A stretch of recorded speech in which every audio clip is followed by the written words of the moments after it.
We are less than 2 weeks away from National Signing Day, and the competition for some of the best recruits across the country getting rather heated right now. We bring in Mike McDaniel from inside the ACC to help us break down 6 potential ACC signees and guys that are still on the fence and looking at a number of schools and some recent news involving, first off, Mike, Thaddeus Moss. And he's got some interesting family tie-ins, and he's looking right now at NC State and actually in Raleigh coming up this weekend. Yeah, he's a 6'4", 240-pound tight end out of Mallard Creek High School. He's the son of NFL legend Randy Moss, a little bit thicker than his dad. But, yeah, he's considering NC State, UCLA, Southern Cal, among others. And he's got his official visit, which will be his final visit before National Signing Day with NC State in Raleigh coming up this Friday, the 22nd. So, it's going to be coming down to the wire for this 3-star prospect out of Charlotte, North Carolina. And he would make a nice pairing with David Greenidge, who, of course, will be entering his senior year next season at NC State at tight end. He finished out this season with 300 yards receiving and 3 touchdowns. So from all indications, Thad Moss is a guy that can make plays. He's been compared a little bit to Rob Gronkowski, which, of course, is bold for any player coming out of high school, but he's got a good build, and he's got a very good family lineage as well to build off of. ESPNU currently rating Moss as the 5th-rated tight end in the country and the number 12 recruit out of the state of North Carolina. Sean Riley, and anytime you've got a kid coming out of California who wants to flip from a Pac-12 West Coast school to a certain extent in Arizona, possibly flipping to Syracuse, that's pretty big news. Yeah, definitely. So Sean Riley is a 3-star wide receiver out of Harbor City, California. He's a 5'9", 165-pound burner. I mean, he's been described as one of the fastest players in the state of California, but due to his size, among other reasons, he's only listed as a 3-star recruit.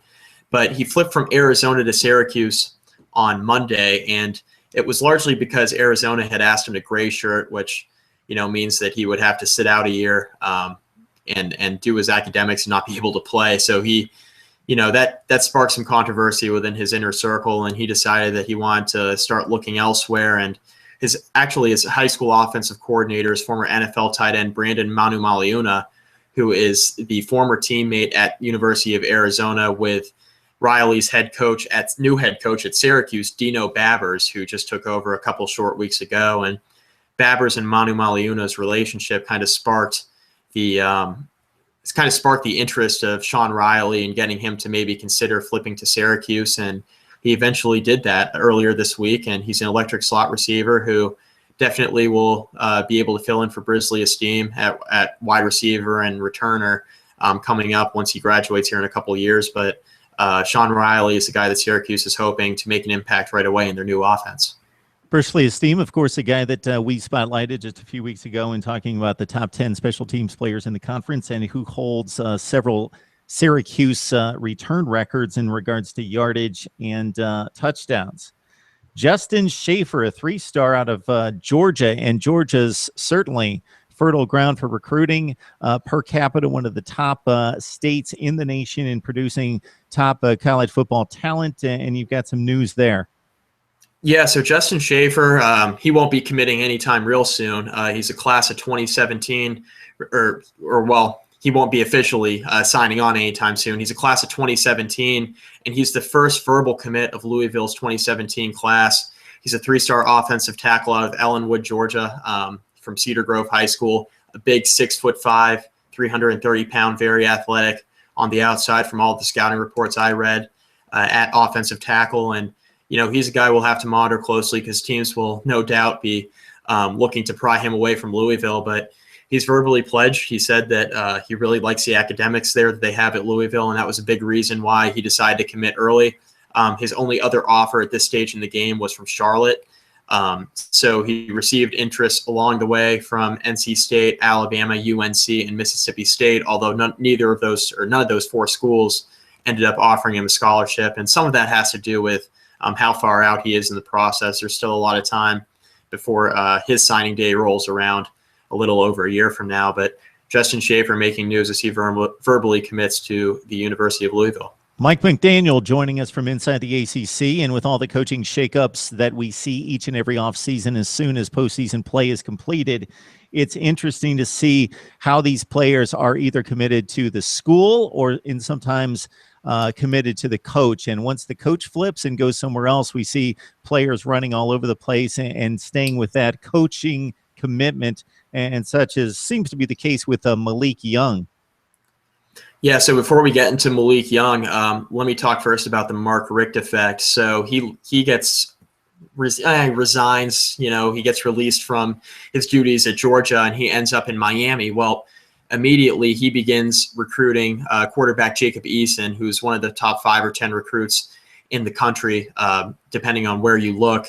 And they immediately kind of started talking, and Mark Richt tried to flip him. Eventually, Jacob Eason decided that he was going to sign with the University of Georgia on National Signing Day. So Mark Richt was unsuccessful in prying him away from Georgia when he ended up going to Miami. But Malik Young, a 2016 3-star defensive back from Coconut Creek, Florida, a 5'9", 175-pound athlete, verbally committed to the Hurricanes on Friday, flipping from the Georgia Bulldogs. He has played some offense this season as a senior in high school with 13 touchdowns as a returner, running back, and slot receiver. He projects as a cornerback or a safety at the next level, but if we see him in some sort of return role, it wouldn't be that big of a surprise. And he's a guy that's extremely athletic and should just add to another very good Miami recruiting class, especially with Mark Richt coming on board and adding this nice new feather to his cap. Mike, as soon as we see the rating 5-star, you got to take notice. Those guys aren't standing on every street corner in the country. Depending on your service, we're looking at only like 30 to 40, maybe at the very most 50 athletes in high school football that are rated that heavily. And so those guys are extremely rare, and we know how they project as impact players in college football and even to the NFL. And such is the case possibly with this next prospect. Yeah, so Demetrius Robertson, a 5-star athlete, most likely a receiver at the next level, but we'll have to see depending on what school he ends up at. He took his official visit to Notre Dame back in September, and just a couple days ago, he had some of the coaching staff from Notre Dame actually fly to his home in Savannah, Georgia, and have an in-home visit with him. And Demetrius Robertson came away very impressed as the Notre Dame coaching staff tried to woo him into a position where he might be a guy that could, as soon as next season, replace Will Fuller, who, of course, had a very successful career at Notre Dame and is leaving early for the NFL. And Demetrius Robertson, like I said, number 8 recruit in the country. He's a 6-foot, 180-pound receiver.